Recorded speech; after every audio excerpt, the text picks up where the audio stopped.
Buenas tardes para todos. Hola, buenas tardes, profe. Buenas tardes, profe. Hola, profe, buenas tardes. Hola, buenas tardes. Bueno, vamos a ver. Se nota que este año nos va a tocar los jueves la dificultad, ¿no? Porque el próximo jueves están planificando, creo, también un paro los no docentes. Vamos a ver cómo nos organizamos la parte presencial. Principalmente la parte de microscopía, ¿no? Porque lo teórico lo podemos resolver de esta manera. Bueno. Hoy tenemos que ver transporte e intercambio. Lo que nos tocaría ver es respiratorio, ¿sí? Ahora, esperamos un minuto más a ver si se conecta alguna más, porque si no nos interrumpen. Ese es el problema.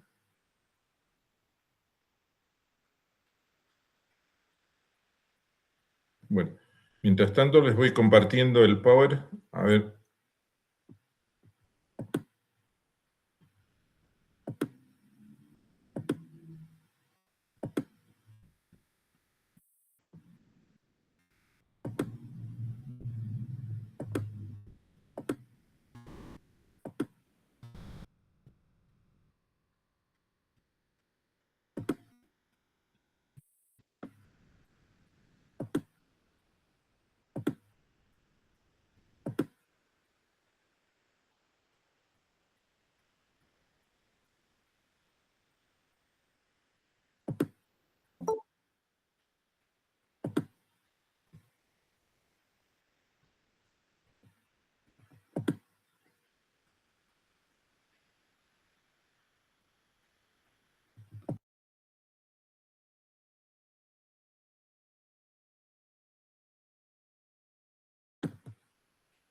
Como les decía, vamos a ver sistema respiratorio. ¿Tienen en su pantalla el Power? Sí, profe. Sí, profe, se ve. Listo, cualquier cosa me... Bueno, vamos a empezar con la histología del sistema respiratorio. ¿Sí? ¿Cuál es la función que tiene el sistema respiratorio antes de comenzar? ¿Alguien sabe? Intercambio de oxígeno y dióxido de carbono. Intercambio de gases, dióxido de carbono. Esa es la finalidad al final, ¿no? Uh-huh. Pero antes tiene que ingresar todo ese aire que viene del exterior hasta llegar a los alvéolos. ¿Dónde empieza? ¿Alguien me puede decir? ¿Dónde empieza el sistema respiratorio? ¿En las vías superiores altas, profe? Sí, pero más específicamente, ¿en qué estructura o parte del cuerpo? ¿En la nariz? ¿En las fosas nasales? En las fosas nasales. ¿No? Empezaría en las fosas nasales y termina en los alvéolos, ¿no? Entonces, si nosotros decimos que el sistema respiratorio comprende los pulmones y los conductos aéreos, donde se va a producir fenómenos respiratorios, principalmente de ventilación, donde se va a producir al final de toda la estructura, que sería a nivel del alvéolo, ese intercambio gaseoso entre el oxígeno y el dióxido de carbono, ¿no? Después van a transportar las células cada una de estas moléculas. Entonces, en base a esto, lo vamos a dividir al sistema respiratorio en dos partes. Una de conducción, sería una porción conductora, y otra respiratoria, una porción respiratoria, ¿no? Desde las fosas nasales, más o menos hasta los bronquios terminales, tenemos la porción conductora. Después de los bronquios respiratorios hasta los alvéolos, sería la porción respiratoria. ¿Ah? Lo vamos a dividir de esa manera, en base a la función que cumplen. ¿Qué epitelio tiene el sistema respiratorio? ¿Alguno sabe?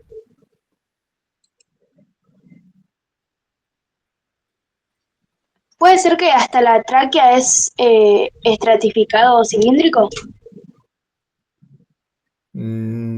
O sea, no. Es cilíndrico, sí, pero no es estratificado concretamente.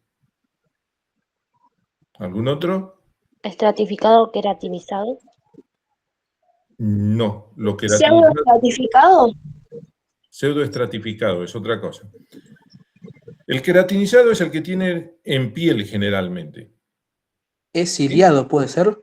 Sí, es ciliado. Es cilíndrico, es ciliado, es pseudoestratificado. O sea, cuando si alguien les pregunta cuál es el epitelio respiratorio o qué epitelio encontramos en la mucosa respiratoria, es un epitelio pseudoestratificado, cilíndrico, ciliado. ¿No? Ese sería. El nombre pseudoestratificado significa falsa estratificación. Pseudo es falso, estratificado, o sea que no es un epitelio estratificado concretamente, aparenta ser estratificado, pero no es un estratificado. A ustedes les habrán hablado el año pasado de los diferentes tipos de epitelio, ¿no? El simple, el estratificado y el pseudoestratificado. ¿O no les hablaron de eso? Sí, ¿No? El pseudoestratificado era aquellas células que todas tocaban la membrana basal, pero no todas llegaban a la superficie. Y los núcleos los tenían a diferente altura, que eso le daba esa imagen de estratificación, de una falsa estratificación. ¿No?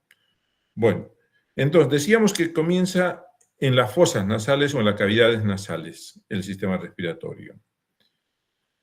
Vamos a meter aire, y ese aire tiene que tener ciertas características. No es cualquier tipo de... A ver, ¿qué características tiene que tener un aire para llegar hasta el alvéolo? ¿Alguno sabe?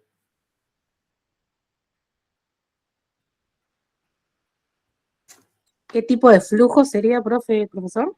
No, ¿qué características el aire que ingresa o que llega hasta los alvéolos tiene que tener?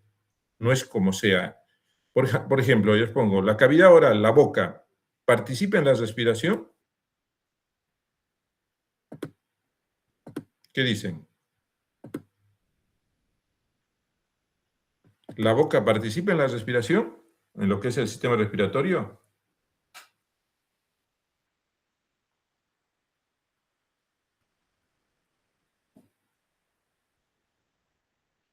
¿Qué dicen? ¿Alguno de ustedes respira por la boca? Sí, para mí sí. Sí, decís vos que sí. ¿El resto? Sí, profe, pero no está adaptado. O sea, no tiene las características que tiene, por ejemplo, la cavidad nasal. ¿Qué características tiene la cavidad nasal? A ver, decímelo. Que tiene pelitos que aumentan y calientan el aire también. Ya. Y eliminan partículas. Y la mucosa también. O sea, está bien. Ahora vamos a aclarar bien para que quede mejor el concepto de esto. ¿Sí? Entonces, la boca en algunas situaciones es complementaria en el sistema respiratorio. No es propiamente del sistema respiratorio.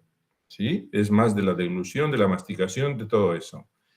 Participa cuando estamos congestionados, tenemos las fosas nasales obstruidas o tapadas, nosotros metemos aire por la cavidad oral. ¿Es así? ¿No? Sí. Sí, O sea, no me acuerdo. Es como decía, no está preparada para cumplir la función que cumplen las fosas nasales. Bueno, cuando yo pregunté qué características tiene que tener el aire, bueno, se basa en eso. Tiene que ser limpio, húmedo y caliente. ¿No? Esas tres características las adquieren las fosas nasales. No las puede adquirir en la cavidad oral o en la boca. ¿Cómo los adquiere? Hablaron ustedes de los pelitos, ¿no? Ahí vamos a empezar con la porción conductora. Acá tienen las fosas nasales, ¿no? Estas son las narinas, donde tenemos acá unos pelitos a la entrada, que normalmente nosotros los cortamos desde el punto de vista estético, porque no nos gusta que se vean los pelos en la nariz, entonces los cortamos. Que sería una barrera natural de la inmunidad, esos pelitos, ¿no? ¿Para qué sirven estos pelitos? Sirven de filtro, o sea, no dejan entrar partículas, cualquier partícula hacia las fosas nasales, cuando respiramos por las fosas nasales, ¿sí? De alguna manera protege las partículas más grandes, los atrapa, no deja que ingresen. Bueno, lo otro, os estamos viendo cómo se limpia el aire, porque dijimos que tiene que estar limpio. Una de las barreras naturales son los pelos, esto que tenemos en las narinas. Otra es el moco que vamos a tener en las fosas nasales. El moco va a atrapar las partículas, ya sea gérmenes o partículas extrañas que ingresen, quedan adheridas al moco y después las cilias, ahora vamos a ir explicando mejor, las cilias del epitelio lo van a ir arrastrando hacia la parte externa para eliminar esas partículas extrañas que fueron atrapadas por el moco. De esa manera se limpia el aire que ingresa en las fosas nasales. La otra característica que tiene que tener, dijimos, tiene que ser húmedo. El moco que tenemos en las fosas nasales, ya sea en los cornetes, todo esto, humidifica el aire, lo humedece el aire. ¿Sí?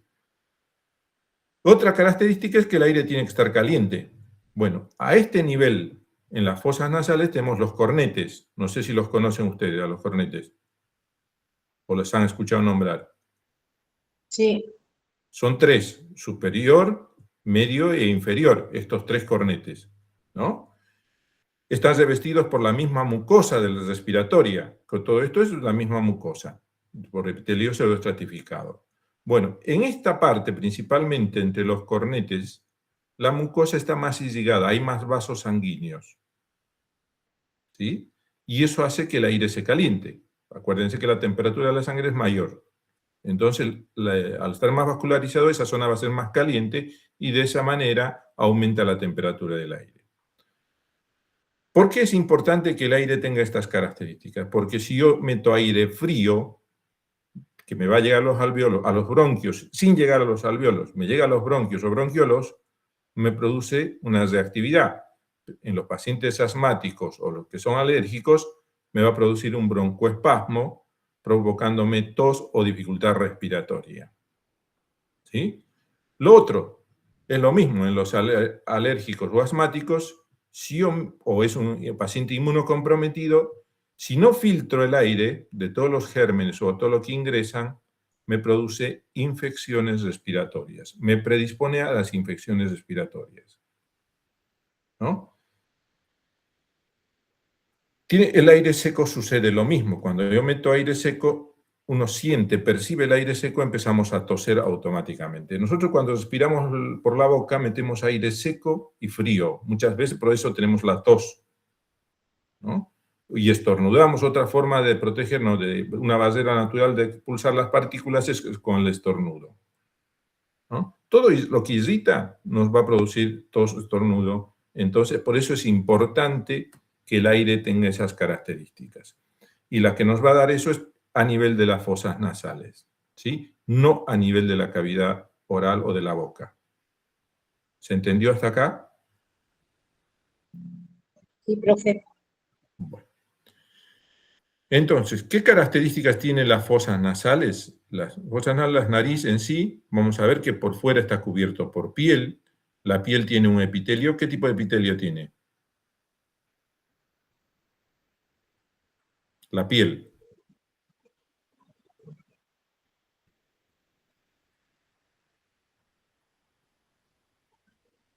Acá tienen, mira, epitelio plano estratificado queratinizado. Es lo que vemos en la piel. Todo lo que es por fuera de la nariz que está cubierto por piel, vamos a encontrar un epitelio plano estratificado queratinizado. Las vibrisas son los pelitos que tenemos acá. Por debajo de la piel vamos a encontrar algo de tejido subcutáneo, algo de grasa, pero mínimo, muy poquito. Y después aparece en la parte anterior, esto que está, si me siguen el pulsor, vamos a encontrar cartílago. Vamos a encontrar un tabique cartilaginoso también, que divide a las fosas nasales en dos. Más en la parte superior y el techo, parte del hueso frontal, están los huesos propios de la nariz. O sea, vamos a tener piel, tejido adiposo, cartílago, hueso, y por dentro va a estar cubierto por la mucosa respiratoria, por esa mucosa que tiene un epitelio pseudoestratificado cilíndrico ciliado. ¿Estamos? Ya tenemos, nosotros hoy no vamos a tocar una parte de esta mucosa de las fosas nasales, que es a nivel del techo, sobre el cornete superior, que se lo conoce como mucosa olfatoria, que sería esta. Esto que está en celeste es la mucosa olfatoria. Eso lo vamos a ver cuando veamos el olfato. Hoy no. ¿Sí? Bueno, ya sabemos cómo está formado las fosas nasales. Nos falta algo más de las fosas nasales. Estos cornetes, a nivel de estos cornetes desembocan estas cavidades que estamos viendo a nivel del hueso frontal, del esfenoidal, del etmoidal y de los maxilares. ¿Saben cómo se llaman estas cavidades? Estos espacios.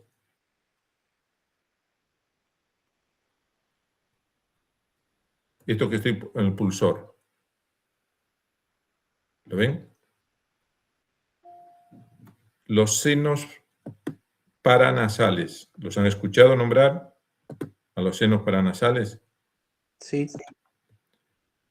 Una complicación que nos traen los senos paranasales cuando se obstruyen por una inflamación, lo que sea, principalmente cuando estamos resfriados, esa mucosa se inflama. Nos produce lo que es sinusitis, ¿no? Los senos paranasales. ¿Ah? Los senos paranasales participan en lo que es el sistema respiratorio. ¿Cómo? Estos senos paranasales se comunican con los cornetes. A este nivel desembocan todos los senos paranasales. Van a estar cubiertos por la misma mucosa de la vía respiratoria, con una mucosa con epitelio pseudoestratificado cilíndrico ciliado. Secretan bastante moco. Acuérdense que hay células calciformes. En lo que participan también es en el calentamiento del aire, estas cavidades, en la humidificación y el calentamiento del aire. ¿Ah? Bueno, ya sabemos ahí todo lo que es las fosas nasales. Salimos de las fosas nasales, entramos en la orofaringe o nasofaringe, en la parte posterior. ¿Estamos? La faringe, ¿qué función cumple?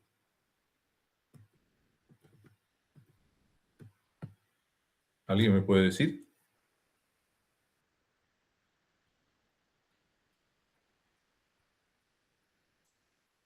La faringe. Profe, permite el paso del aire, así como también de los alimentos. O sea que comunica la cavidad nasal y la bucal también. Está bien. O sea, vamos a ver que hay dos funciones. O la nasofaringe o faringe, vamos a ver que cumple dos funciones, como vos dijiste. Uno en la respiración y otro en la deglución. En la deglución, ¿no? Sí. Hay una estructura que se llama, que es la que va a determinar cuándo respiramos, cuándo deglutimos. ¿Cómo se llama esa estructura a este nivel? Que funciona como una válvula. La epiglotis. La epiglotis, ¿no? La epiglotis se cierra cuando vamos a deglutir, se abre cuando vamos a respirar. ¿Sí? Se abre como una válvula. Bueno, como a este nivel hay dos funciones, una respiratoria y una deglutoria, la epiglotis es la que va a estar expuesto principalmente a estas dos funciones. Entonces, la epiglotis, a su vez, cuando pasa el bolo alimenticio por sobre la epiglotis, lo va a producir un roce o fricción, lo va a exponer a un traumatismo de alguna manera, y si el bolo alimenticio tiene una temperatura muy alta o muy fría también, lo expone a excitación a esa mucosa del epiglotis, ¿no? Entonces esa estructura tiene que tener otro tipo de epitelio, no puede tener el mismo epitelio como la de la vía respiratoria. Necesita de un epitelio más resistente para poder resistir a esta exposición del bolo alimenticio o de la fricción o del intercambio entre el aire y el bolo alimenticio. Entonces, este epiglotis tiene otro tipo de epitelio, no tiene un epitelio pseudoestratificado cilíndrico ciliado. ¿Alguien sabe qué tipo de epitelio tiene?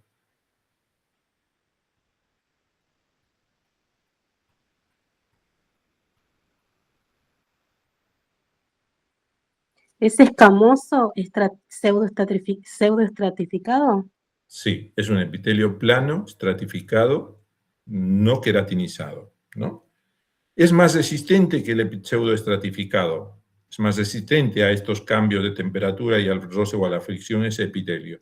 Por eso la epiglotis tiene otro tipo de epitelio. Y así vamos a ir viendo a lo largo de la vía respiratoria cuando algunas estructuras en el tracto respiratorio cumplen, aparte de la respiración, otra función, se modifica el epitelio. ¿Sí? Ahora les vamos a ir viendo algunas otras estructuras. Bueno, en la imagen que estamos teniendo acá, perdón, estamos viendo un epitelio pseudoestratificado cilíndrico ciliado. Si ustedes se fijan, parece haber varias capas. Yo lo digo bien claro, parece haber. Vemos núcleos a diferentes alturas, ¿no? En la parte basal, en la parte media y en la parte más apical. Después vemos que son células cilíndricas y tienen cilias en la superficie. Acá tenemos un leucocito neutrófilo que está siendo arrastrado por las cilias. ¿Ven?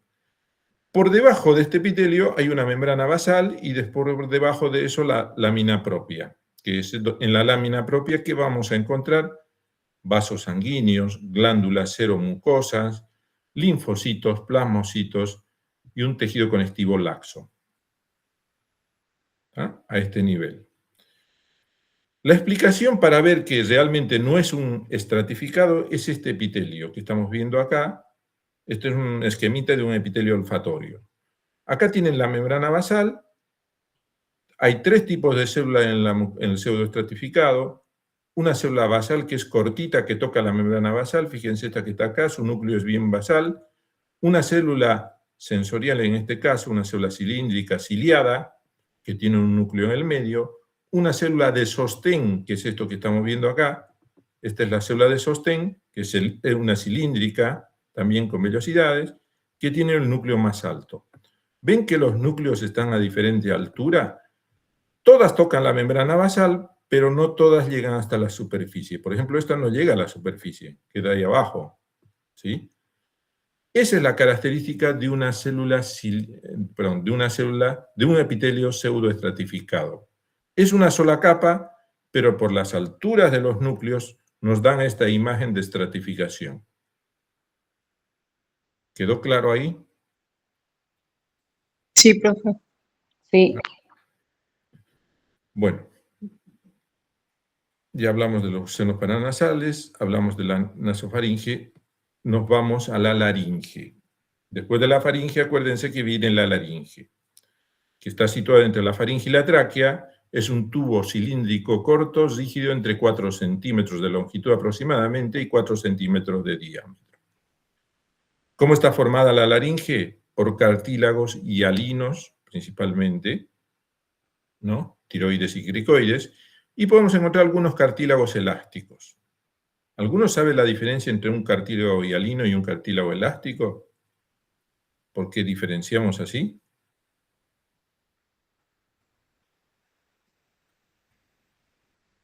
¿Dónde tiene un cartílago elástico? A ver. Más comúnmente. Fácil de tocar y uno siempre lo está tocando muchas veces. ¿En la oreja, profe? En la oreja. ¿Ven que le pueden doblar, tironear y no pasa nada? No es rígido, es flexible. En cambio, el cartílago hialino es más rígido, por ejemplo, en la nariz, o en este caso en la laringe, que si yo doblara como la oreja, ese cartílago se va a romper, el cartílago hialino, ¿no? Es más rígido, no es fácil de doblarlo, por eso se puede romper. En cambio, el cartílago elástico no, tiene más fibras elásticas, por eso uno lo puede hacer lo que quiera, doblarlo, plegarlo y girarlo, y no pasa nada con ese cartílago. Bueno, los cartílagos van a estar unidos entre sí por ligamentos y músculos, tanto intrínsecos como extrínsecos, formando este pequeño conducto, ¿no? Y por dentro va a tener una mucosa. Esa mucosa va a estar revestida por un epitelio pseudoestratificado cilíndrico ciliado. ¿Sí? Lámina propia, todo lo que habíamos descrito. Pero vamos a encontrar dos estructuras en la laringe, que son las cuerdas vocales, ¿no? Hay cuerdas vocales falsas y cuerdas vocales verdaderas. ¿Están de acuerdo conmigo o no? ¿Para qué les sirven las cuerdas vocales? Para hablar. Para hablar. Produce la fonación, ¿no? El sonido que nosotros producimos, ya sea al hablar o cantar, lo que sea. Esas cuerdas vocales cumplen la función. Bueno, les dije que hay dos cuerdas vocales, las falsas y las verdaderas. Las verdaderas son las que van a producir la fonación. Las falsas no van a producir fonación. No, ¿ah? ¿Alguien sabe qué diferencia hay entre la falsa y la verdadera?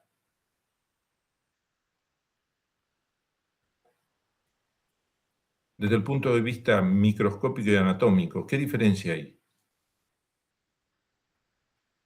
No, no sé, profe. ¿Algún otro? Que la verdadera tiene músculo y la falsa no. Sí. La verdadera tiene el ligamento vocal y el músculo vocal. Por eso se mueve, por eso vibra, por eso se contrae y se retrae. En cambio, la falsa no tiene ligamento ni tiene músculo. Es inmóvil, ¿no? Las cuerdas vocales, el espacio que queda entre ellos se los conoce como... ¿Cómo se lo conoce? ¿Alguien sabe? Entre las cuerdas vocales, el espacio que hay, ¿cómo se llama? Glotis, ¿o no? Ese espacio que es la glotis, de acuerdo a la fonación, de acuerdo a cómo use uno la voz, si usa mal la voz, ven que a veces quedamos roncos, cuando gritamos mucho quedamos roncos o disfónicos. Es porque gritamos mal o no lo sabemos utilizar. Entonces, ¿qué hacen las cuerdas vocales? Cada que gritamos o hablamos mal, se tensan, vibran y puede haber roce entre ellas, entre las dos cuerdas vocales. Puede haber una fricción o roce. Entonces, eso hace que se irrite y se inflame, por eso tenemos esa disfonía. ¿Sí? Bueno, esta cuerda vocal, la verdadera principalmente, aparte de producirse el pasaje del aire, cumple otra función que es la de fonación. O sea, cumple dos funciones, ¿no? Esa cuerda vocal va a tener otro tipo de epitelio. No va a tener este epitelio cilíndrico pseudoestratificado. Lo que va a tener es un epitelio escamoso estratificado no queratinizado. ¿Ya? O sea, es un plano estratificado no queratinizado. Porque es más resistente, ya les había dicho, como habíamos visto en la epiglotis, que el epitelio pseudoestratificado cilíndrico. ¿Ah? Tenemos acá otra estructura que cumple también otra función con otro tipo de epitelio. ¿Ah? Y esa sería la laringe. Ustedes me dirán, pero ¿por qué cambia? Cambia el epitelio para que tenga otra función y necesite de un epitelio más resistente. Puede haber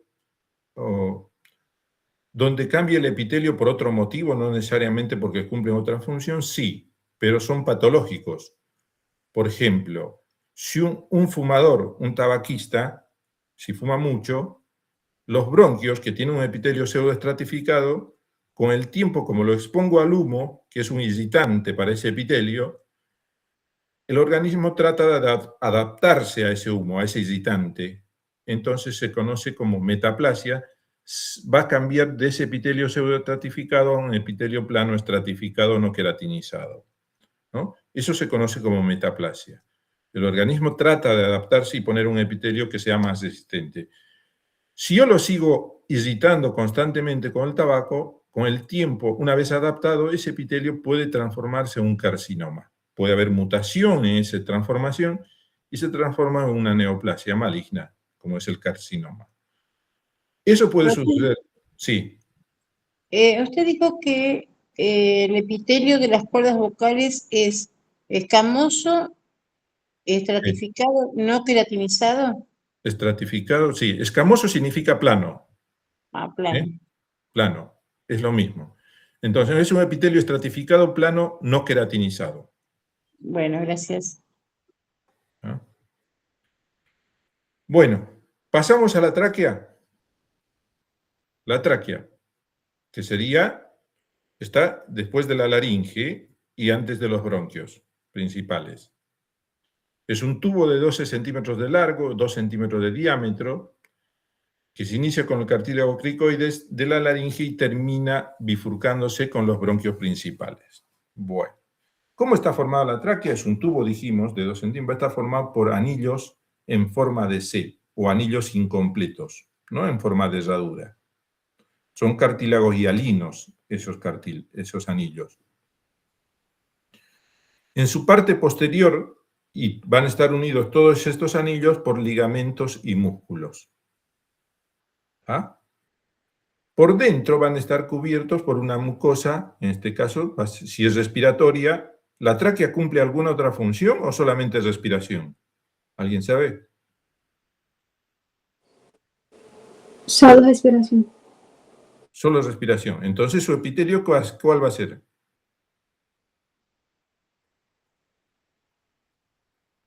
¿Cuál es el epitelio respiratorio? Cilíndrico, pseudoestratificado, ciliado con... Está bien, un pseudoestratificado cilíndrico ciliado. Sí. ¿No? No es muy complejo. Ese va a ser el epitelio, no va a tener áreas de diferente tipo de epitelio porque todo cumple simplemente la función respiratoria. ¿Sí? Entonces, tiene un epitelio pseudoestratificado cilíndrico ciliado. Va a estar conformado por células calciformes, células cilíndricas, células basales. A este nivel de la tráquea empiezan a aparecer algunas células aisladas diferentes a estas tres. En la mayoría están estas tres, las calciformes, las cilíndricas, las basales, y son las más importantes. Pero empiezan a aparecer unas células aisladas, como son las serosas o células en cepillo, principalmente las células neuroendocrinas. ¿No? Empiezan a aparecer. Vamos a ver de todo este grupo de células, principalmente las tres, la calciforme, cilíndrica y basales, equivalen o conforman el 90 y pico por ciento de las células que vamos a ver en ese epitelio. Este otro grupito de tres células solo equivale a un 3 a 5%. Por eso les digo que son aisladas. Acá tienen una imagen de un epitelio respiratorio. Las células calciformes son estos que tienen esa zona citoplasma más claro con una flecha verde. Son las células calciformes que tienen moco, que secretan moco. Las células basales son estas, las células cilíndricas son estas, ¿no? Estamos viendo un epitelio pseudoestratificado cilíndrico y acá tienen las cilias. Por debajo de la membrana basal tenemos esta lámina propia que vemos acá, donde encontramos vasos sanguíneos, glándulas, seromucosas, ¿sí? Y encontramos plasmocitos, linfocitos, todo eso. Los nombré recién a los linfocitos. ¿Qué tipo de poblaciones de linfocitos hay? Porque vieron el año pasado ustedes.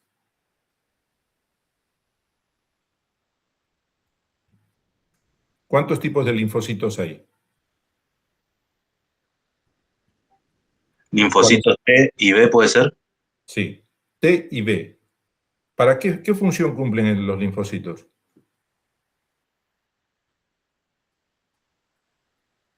Hay uno que era para la inmunidad o algo así, puede ser, ¿no? Fagocitosis, profe. ¿Cómo? ¿Quién dijo lo último? A ver. No te escuché. ¿Podés repetirme? Fagocitosis. No, el linfocito no fagocita, el macrófago fagocita o el histiocito. Ah, verdad. Perdón. No hay, está bien. No.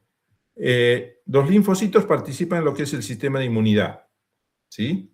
El linfocito T da la inmunidad celular, el T la inmunidad celular y el B la inmunidad humoral. No sé si saben la diferencia ustedes. La inmunidad humoral, ¿cómo se da? La inmunidad celular, ¿cómo se produce? ¿Alguien sabe? ¿Les hablaron el año pasado de eso o no? Me parece que no. La inmunidad celular que le da el linfocito T es la que va a destruir a la célula infectada o al germen en forma directa, en forma de una lucha de cuerpo a cuerpo, podríamos decir. Si uno tiene que comparar o poner ejemplos, que ahora estamos pasando por las guerras ahí en el Medio Oriente, el linfocito T es el que va a enfrentar cuerpo a cuerpo con una espada y va a destruir al enemigo, lo va a matar. En este caso, el linfocito tiene unas sustancias que se conocen como perforinas, que sería su espada, digamos, que es el que va a ir perforando la célula hasta que revienta. En cambio, el linfocito B antes se va a transformar en una célula plasmática, que es esta que estamos viendo acá, y esa célula plasmática va a secretar las inmunoglobulinas o proteínas que son los anticuerpos, ¿no? ¿Qué hago? ¿Cómo es eso? Una vez secretada el anticuerpo, la inmunoglobulina, pasa al torrente circulatorio o con el moco sale a la superficie. ¿Sí? Si pasa al torrente circulatorio a la sangre, por la sangre va a ir a cualquier parte del organismo donde necesiten de su función. Y va a destruir a la gente o a la célula infectada ese anticuerpo en cualquier parte. Es como una sustancia, una arma química que no necesito estar yo, lo puedo mandar por un dron, por lo que sea, lejos, a la distancia y matar gente. Bueno, en este caso la inmunidad humoral hace eso, secreta inmunoglobulinas o anticuerpos que los puede mandar por el torrente circulatorio a cualquier parte del cuerpo. Cuando llega a la superficie, en este caso por el moco, es para protegernos de todo lo que ingresa por la vía respiratoria, a nivel de la mucosa. Por eso encontramos linfocitos y plasmocitos en la lámina propia. ¿No? No es que están al azar, no están perdidos, tienen una función a ese nivel. Es lo que les decía, las células son las calciformes 30%, las ciliadas 30%, las basales 30%, tenemos el 90%. El resto son las en cepillo, las células neuroendocrinas, todas esas. De la tráquea pasamos ¿a qué? ¿Qué estructuras vienen después de la tráquea?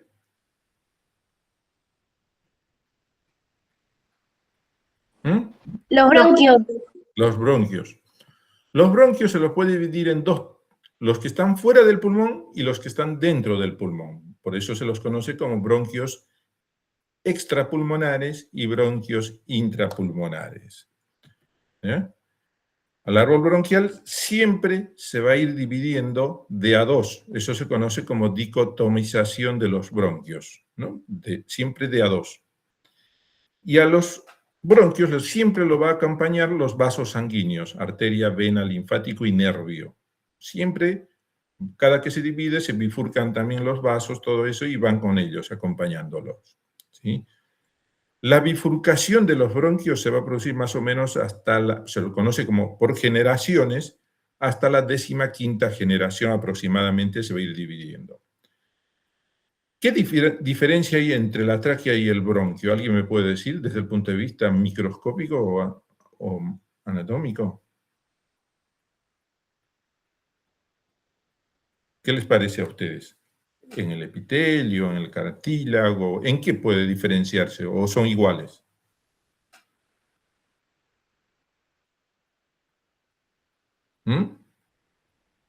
¿Qué les parece a ustedes? No son iguales, porque la tráquea tiene cartílago. ¿Y el bronquio? Y el bronquio no.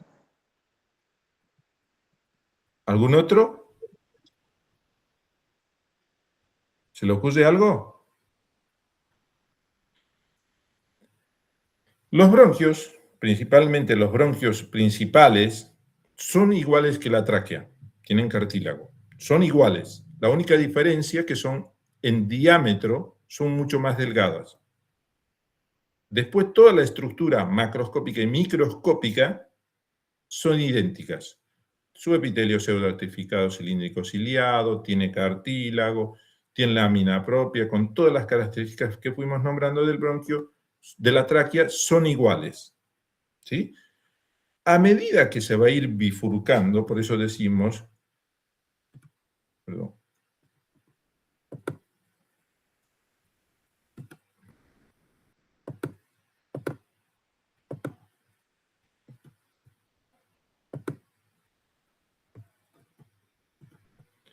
ahí tienen la bifurcación. A medida que los bronquios primarios, su estructura primaria son idénticas a la tráquea, ¿no? A excepción del diámetro, es más pequeño y sus paredes son más delgadas. Es la única diferencia, ¿tá? Entre los bronquios primarios principalmente y la tráquea. Después, a medida que van a ir cada vez bifurcándose más, sí se van a ir diferenciando. Uno, por el diámetro, cada vez van a ser más delgadas, la luz es más delgada también, el diámetro es menor. La otra diferencia son los cartílagos. Ya no va a ser un solo cartílago en anillo, sino van a ser placas o fragmentos de cartílago. Y empieza a aparecer músculo liso y fibras elásticas. Acá tienen una imagen de un bronquio intrapulmonar, ya no es el extrapulmonar, el epitelio cilíndrico estratificado, pseudoestratificado, lámina propia, y empieza a aparecer esto que es el músculo liso con fibras elásticas. El cartílago es esto que están viendo acá. Todavía tiene cartílago. ¿Sí? Los primeros bronquios de la tercera, cuarta generación todavía tienen cartílago. Pero empieza a aparecer, acuérdense, músculo liso y fibras elásticas, y los cartílagos empiezan a diferenciarse haciendo fragmentos. Fíjense en esta imagen, ya no es un cartílago continuo, son pedazos de cartílago o placas de cartílago. Acá tienen otro pedacito de cartílago, acá lo mismo, que van rodeando la luz de los bronquios. Entre la séptima y sexta generación aproximadamente, cada vez tiene menos cartílago y cada vez más fragmentado, más delgado y más fragmentado. Y a partir de la sexta, séptima más o menos generación, el epitelio deja de ser pseudoestratificado. Se transforma en cilíndrico, simple, ciliado. ¿Sí? Un epitelio cilíndrico, simple, ciliado. Los cartílagos son más fragmentos, el músculo liso sigue aumentando como las fibras elásticas. ¿Ah? Los bronquiolos de la décima generación, epitelio cilíndrico simple, con células calciformes. Posteriormente, después de la décima 11 generación, el epitelio se hace cúbico simple. Todavía tiene cilias, pero se hace un cúbico simple. Cilias más cortas, ¿no? O sea, va a ir disminuyendo la altura del epitelio, va a ir desapareciendo el cartílago, va a desaparecer por completo en los bronquiolos, ya no vamos a encontrar cartílago. Las glándulas mucosas o seromucosas también van desapareciendo, va a haber menor secreción de moco en los últimos bronquiolos. Las paredes carecen de cartílago, el tejido conectivo y fibroelástico y las capas de músculo liso va aumentando. En resumen, lo que tienen, ¿no? Células claras, células cilíndricas con cilias, algunos gránulos secretores, degradan las toxinas y secretan material parecido y ya empiezan a tener como parecido al surfactante, que todavía no están secretándose a este nivel porque el surfactante lo vamos a ver en los alveolos. Pero aparece un líquido muy parecido, una sustancia parecida a esta. Acá tenemos otra imagen de un bronquiolo terminal donde ya no tiene cartílago, fíjense, ya no hay cartílago. Tenemos la capa esta de músculo liso, fibras elásticas y conectivo. El epitelio, acá todavía es algo cilíndrico, entre cúbico y cilíndrico, y la luz se hace más estrellada. ¿Por qué se hace más estrellada? Ya no hay un cartílago rígido que lo sostenga. Entonces la luz se va haciendo estrellada. La luz lo mantiene todavía esta capa de músculo liso y fibras elásticas. Llegamos a los bronquios terminales que tienen aproximadamente 0,5 milímetros de diámetro, o sea, medio centímetro, son más delgaditas la luz, más finita. Y ahí termina en el bronquio terminal lo que es la porción conductora. ¿Ah? Ahora sí vamos a entrar a la porción respiratoria. Les había dicho, la porción respiratoria es donde se puede producir intercambio gaseoso. Si a ustedes les preguntan, ¿dónde se produce el intercambio gaseoso? ¿Cuál es su respuesta de ustedes? ¿En los alveolos, profe? En los alveolos. Los alveolos son los que están capacitados a producir. Pero se puede producir algo de intercambio gaseoso en los bronquiolos respiratorios y el conducto alveolar. No están preparados, pero se puede producir. Por eso se lo conoce como porción respiratoria. Son la primera generación que puede ocurrir intercambio gaseoso, ¿no?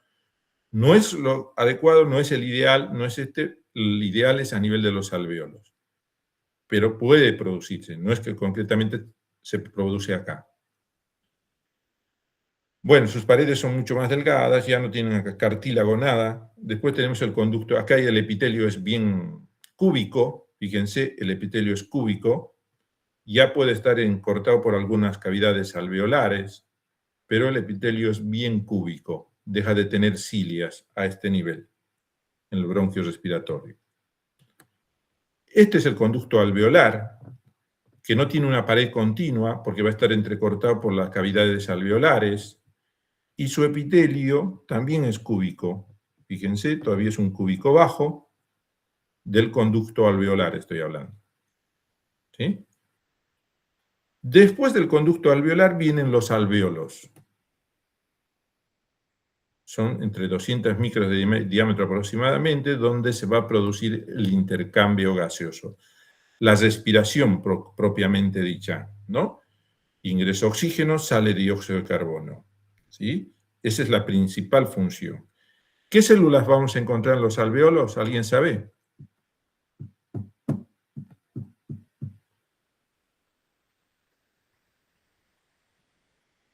¿Alguno? Ya terminamos. A ver. Los neumocitos. Los neumocitos. ¿Cuántos tipos de neumocitos hay? 2. 1 y 2, ¿no? ¿Alguien sabe cada uno qué diferencia tiene o qué función cumple en cada uno? Ayuda a la atención y otro tiraba el surfactante. ¿Cuál? No sabes. El 2 era para el surfactante. Sí. Y el 1 es el intercambio gaseoso. ¿Qué sí. formas tienen? ¿Alguno sabe? Al 1 lo conocen, todos. ¿Qué epitelio tiene los alvéolos?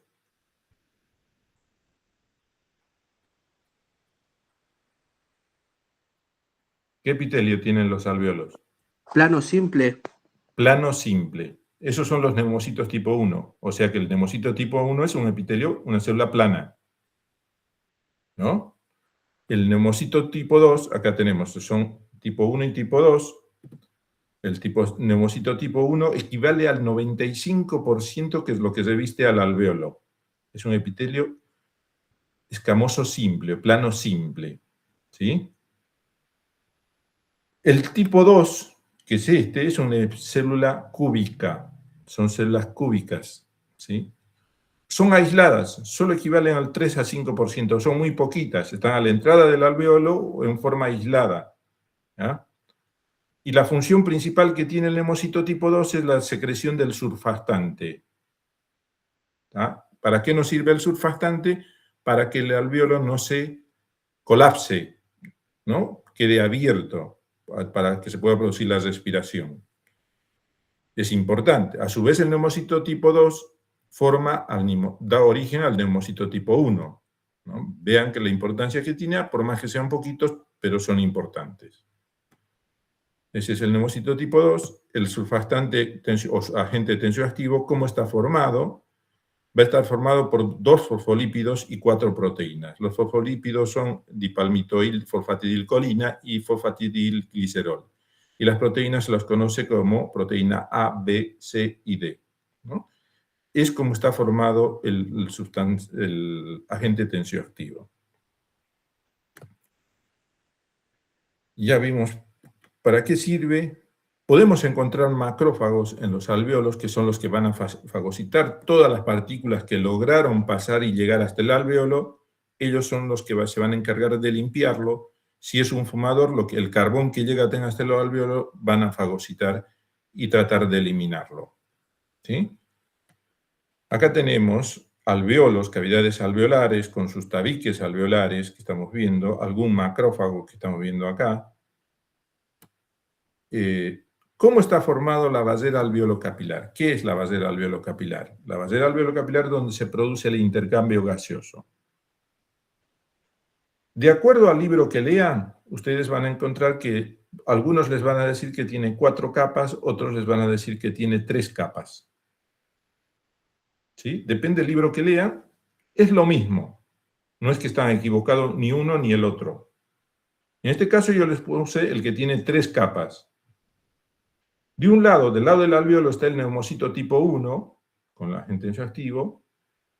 En el medio están las láminas o membranas basales, que serían una membrana basal del alvéolo y una membrana basal del capilar, ¿no? Algunos libros los dividen a la membrana basal en 2 capas. una del alvéolo y otra del capilar. Por eso decimos que hay 4 capas. Otros, los que describen 3 capas, a las 2 membranas lo describen como si estuvieran fusionadas las membranas, como si fuera una sola, ¿no? Después, al otro lado están las células endoteliales de los capilares, ¿no? Esas serían las capas que tiene que tener una barrera alveolo-capilar. Esto es importante porque muchas veces lo que nos puede encontrar cuando hay una neumonitis, una inflamación del intersticio, como sucedió durante el COVID, entre las 2 membranas basales, que sería parte del intersticio, se mete el infiltrado inflamatorio, las células inflamatorias, y que después con el tiempo provocan secreción o formación de tejido conectivo. Entonces, si yo agrego otra capa entre las membranas basales, ya sea de células inflamatorias o de tejido conectivo, altero la difusión de los gases, altero esta barrera. No va a pasar de un lado el oxígeno, no va a pasar el dióxido del lado del otro lado. Entonces, provoco una alteración en la difusión de los gases. ¿Qué me produce eso? Hipoxia, porque el oxígeno no va a poder entrar, no va a poder atravesar, tampoco va a poder salir el dióxido de carbono, y eso me produce una acidosis metabólica, ¿no? Por más que yo le ponga, por más que yo le dé, esta es la barrera esa que les decía, el alvéolo es esto, el epitelio, el neumocito es esto, su membrana basal, el capilar, su membrana basal y el endotelio. Solo eso tiene que haber. Cuando aparece otra capa acá, nos produce la alteración en la difusión. Por más que le dé oxígeno a presión, si esta difusión de gases está alterada, no va a pasar el oxígeno, ¿no? Yo lo que tengo que hacer primero es mejorar, eliminar la inflamación, eliminar lo que está acá para poder producir la difusión de gases, ¿sí? En la pandemia o el COVID sucedía eso. Producía esa inflamación, una fibrosis, y no podía atravesar el oxígeno por más que se les daba oxígeno constantemente, morían igual, ¿no? Bueno, ¿qué es la pleura? La pleura es una serosa, ¿sí? Es una serosa como está formada por un epitelio simple y tejido conectivo, vascularizado. Eso es una serosa. Tiene 2 capas, una visceral y una parietal. Entre las 2 capas hay un espacio y ese espacio tiene algo de líquido, muy poco líquido, porque si no tuviera líquido, el roce de las 2 capas produciría dolor cada que respiramos, ¿no?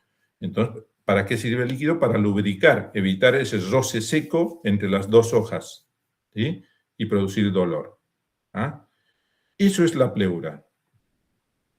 Cuando veamos con ustedes, esta sería una imagen de microscopía de una pleura, ¿no? Tejido conectivo vascularizado con epitelio plano simple.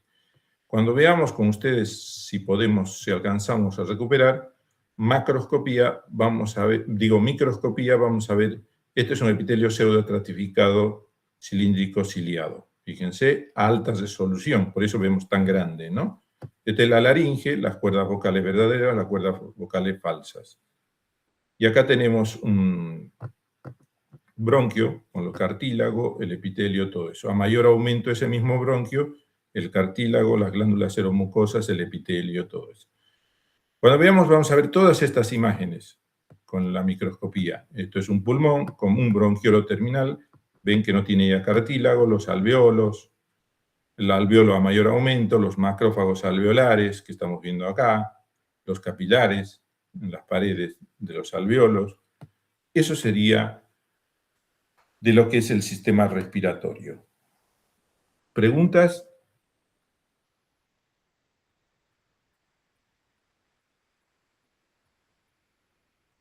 Me parece que Profe, no. ¿este Power lo va a pasar? Sí, hoy se los paso. Ya está subido al campus igual. Si no me equivoco, sí, pues, igual se los paso por el grupo de WhatsApp hoy. Dale, profe, genial. Ok, gracias.